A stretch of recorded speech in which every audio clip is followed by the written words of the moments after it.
এই যে আন্দোলন কাৰ্যসূচী কৰিছো সকলোৱে বহি দিয়ক।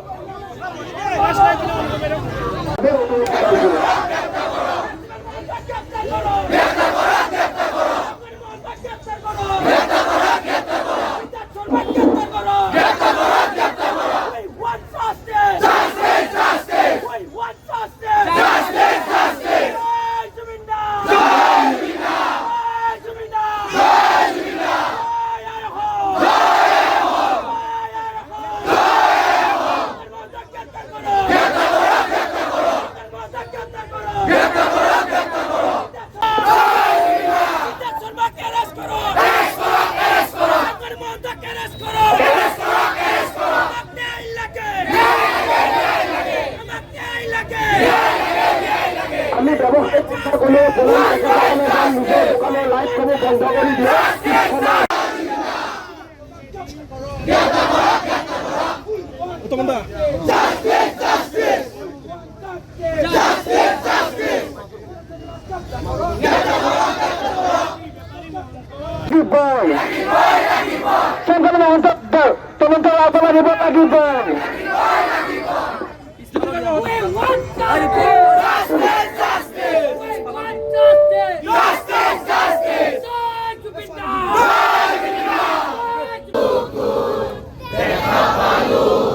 তোমার ছবি ধরা দিলা গোপনে আনি ইয়ার মোরা তুমি যে মোর উকান মনা নিয়ৰে চেষ্টা তোমাৰ নামি অহা ৰোগৰে মোৰ দেহৰ প্ৰতি পুৱা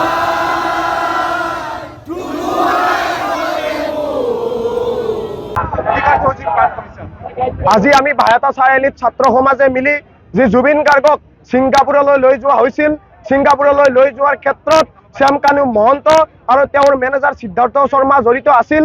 তাৰপিছত তেওঁলোকে যিদৰে জুবিন গাৰ্গক অসমৰ পৰা লৈ গৈছিল, অসমৰ ৰাইজৰ মাজৰ পৰা লৈ গৈছিল, তেনেকৈ কিন্তু তেওঁলোকে আমাক ঘূৰাই দিব নোৱাৰিলে। তাৰ পৰিপ্ৰেক্ষিতত জুবিন গাৰ্গৰ পাৰ্থিৱ শৰীৰহে আমি ঘূৰাই পালোঁ। আচলতে আমি সংবাদ মাধ্যমতে হওক বা অন্য জ্যেষ্ঠ সাংবাদিকসকলৰ ফেচবুক পোষ্ট বা অন্যৰ পৰা আমি অনুধাৱন কৰিব পাৰিছোঁ, এয়া যেন এক সাধাৰণ মৃত্যু নহয়, এয়া হৈছে এক ৰহস্যজনক মৃত্যু। সঁচা অৰ্থত ক'বলৈ গ'লে এক প্ৰকাৰৰ হত্যাকাণ্ড।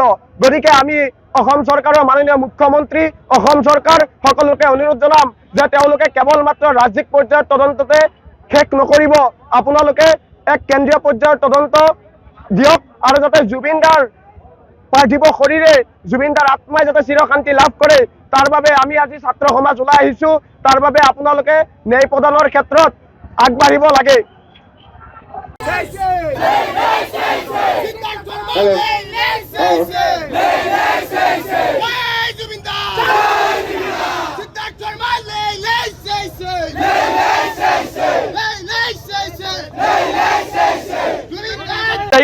আমি আজি কিয় ইয়াত উপস্থিত হৈছো বুলি অসমবাসীক ক'ব নালাগে। আজি কিমান দুখত আমি ওলাই আহিছো, সিদিনাৰ পৰা আমি কেনেকৈ জীয়াই আছো, কেনেকৈ খাইছো, ৰাতি টোপনি কেনেকৈ গৈছো আমি নিজে গম নাপাওঁ। কাৰণ এটা বস্তুৱে আমি জানো, আমাৰ মাজৰ পৰা এজন মানুহ নাই, সেই মানুহজন নাই আমাৰ মাজৰ পৰা। আৰু তেখেত ছিংগাপুৰত কোনোবাই এইটো ষড়যন্ত্ৰ কৰি নিছে।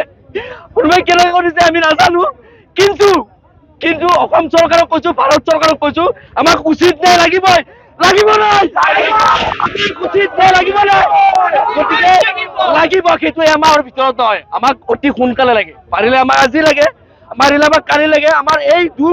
আমাৰ দুখ এই মুচি যোৱাৰ পিছত আমাক উচিত তদন্ত নালাগে। আমাৰ এই যিকোনো জুই জ্বলি আছে আমাৰ বুকুত, এই বুকুত জুই কৰা জ্বলি থকাৰ মাজতে আমাক উচিত তদন্ত লাগে।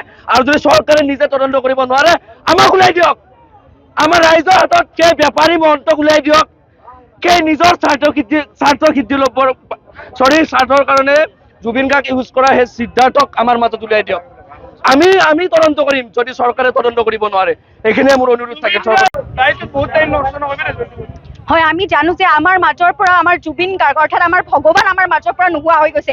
এই ক্ষেত্ৰত জুবিন গাৰ্গ ডাঙৰীয়াক যি সিদ্ধাৰ্থ শৰ্মা আৰু তেওঁৰ মেনেজাৰ শ্যামকানু মহন্তই য'ত লৈ গৈছিলে ছিংগাপুৰলৈ, যোৱাৰ পিছত যি ৰহস্যজনক মৃত্যু, সেই মৃত্যুৰ তদন্ত এতিয়াও উচিত শাস্তি পাবলৈ সক্ষম হোৱা নাই। গতিকে আমাৰ ৰাইজৰ, আমাৰ ছাত্ৰ সমাজ, যুৱ সমাজৰ দাবী যাতে জুবিন দাই CBI পৰ্যন্ত অৰ্থাৎ কেন্দ্ৰীয় চৰকাৰে এই তদন্ত কৰক, আমাক উচিত তদন্ত লাগিবই আৰু জুবিন দাৰ ন্যায় পাবই লাগিব। কাৰণ জুবিন দা মানে আৱেগ, জুবিন দা মানে সাহস, জুবিন দা মানে জীৱন জীয়াই থকাৰ প্ৰেৰণা, আৰু জুবিন দাৰ গান মানে আমাৰ সাহস। গতিকে জুবিন দাই উচিত ন্যায় পাবই লাগিব, আৰু সেইকাৰণে আমি আজি ৰাইজ সমবেত হৈছো। ইয়াৰ জৰিয়তে আমি ক'ব বিচাৰিছো যে জুবিন দাৰ উচিত এই তদন্তৰ শাস্তি পাব লাগিব। যিসকল দোষী, সেই দোষীক উচিত শাস্তি আমাৰ মাননীয় মুখ্যমন্ত্ৰী ডাঙৰীয়াৰ লগতে কেন্দ্ৰীয় চৰকাৰক আহ্বান জনাইছো যাতে উচিত শাস্তি পাওক। ধন্যবাদ।